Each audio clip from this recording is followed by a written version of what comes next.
સુરત દાતા કી સેના ગ્રુપ દ્વારા 31st જાહેર સ્થળોએ દારૂ જેવા દૂષણ અટકાવવા જાહેર સ્થળોએ કડક બંદોબસ્ત મૂકીને કાયદાનો ભંગ ન થાય તે માટે સુરત કલેક્ટરને આવેદનપત્ર આપીને કાયદાનું પાલન કરાવવા કેમ્પેન યોજવામાં આવ્યું। 31 ડિસેમ્બર એટલે કે 31ના દિવસે યુવા ધન 31ની ઉજવણી કરવામાં થનગની રહ્યું છે અને મોટા શહેરોમાં યુવા ધન દારૂથી લઈને ડ્રગ્સ સુધીના સેવન કરતા હોય છે અને નવા વર્ષની ઉજવણી કરી છે અને આજનું યુવાધન વ્યસન તરફ વળતો જાય છે।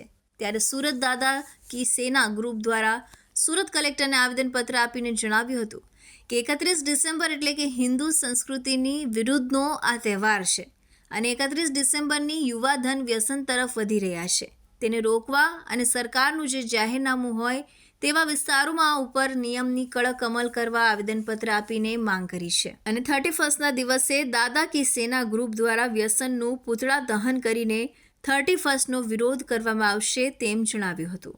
મારું નામ યોગેશભાઈ બાબુભાઈ પટેલ કુંભારિયા। આજરોજ આ સૌ મારી દાદા કી સેનાના સભ્યો પરમ પૂજ્ય શ્રી છોટે દાદા નવનાથ ધામ બિલ્લી મોરાના ગાદીપતિ છે હાલના એમના નિર્દેશન અને માર્ગદર્શન હેઠળ 31 ડિસેમ્બર ક્રોધ સે વિરોધ કેમ્પેન ચલાવી રહ્યા છે।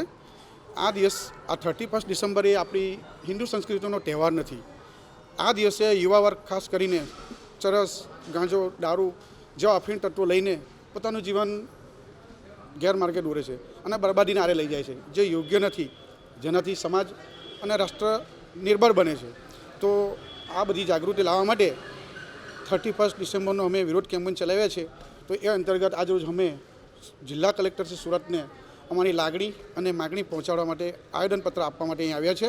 આજે આવેદનપત્ર આપ્યો હવે કઈ રીતે વિરોધ થશે, કઈ રીતે તમારી આખી કામગીરી 31માં રહેશે? હવે 31ની એ કામગીરી એ રીતે રહેશે કે આ વખતે અમે કુંભારિયા વિભાગ, ગોડાદરા, મગદલ્લા, ઉધના તેમજ દરેક વિભાગમાં અમે ગામે ગામ એક લોકોમાં જાગૃતતા લાવવા માટે વ્યસન મુક્તિરૂપી પૂતળાનું દહન કરીશું અને એક લોકોનું ધ્યાન એ બાજુ કેન્દ્રિત થાય એ માટે અમે પ્રયત્નો કરીશું।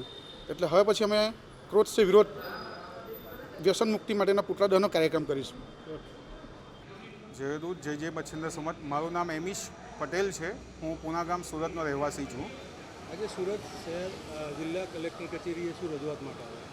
સુરત જિલ્લા કલેક્ટર કચેરીએ અમે આપણે આવેદનપત્ર આપવા આવ્યા હતા કલેક્ટર સાહેબને કે 31ના દિવસે જે આપણું ઘણું બધું યુવાધન નશાના માર્ગ પર ચાલ્યું જાય છે તેને જેમ બને તેમ સ્ટ્રિક્ટ એક્શન લેવા, જેનાથી પ્રોહિબિશન એક્ટનો ભંગ થાય છે એના માટે કડક કાયદા હેઠળ કામ કરવા માટે અમે આવેદનપત્ર આપવા આવ્યા હતા। આમ જોવા જઈએ તો સુરત નશામુક્ત અને ગુજરાત નશામુક્ત છે, તો તમારે આ કાર્યક્રમ રાખવાનો શું જરૂર પડી છે?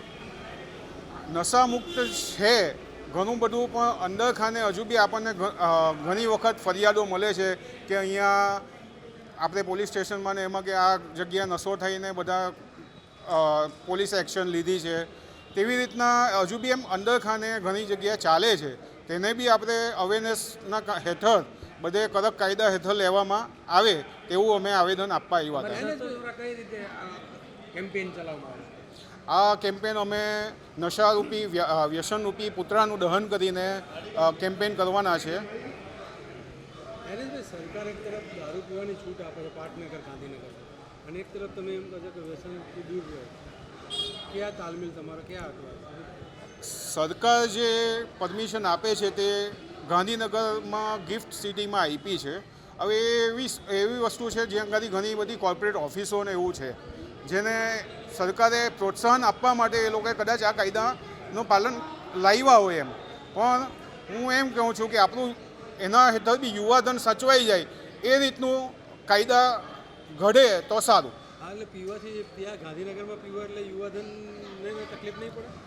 એને પણ તકલીફ થશે, પણ જે એના પીવાથી જે પછી જે બી ક્રિમિનલ કેસીસને થાય છે તેના પર કાયદેસર ઘણા કાયદા એવા ઘડવા જોઈએ કે એ લોકો પર સ્ટ્રિક્ટ એક્શન લેવાય।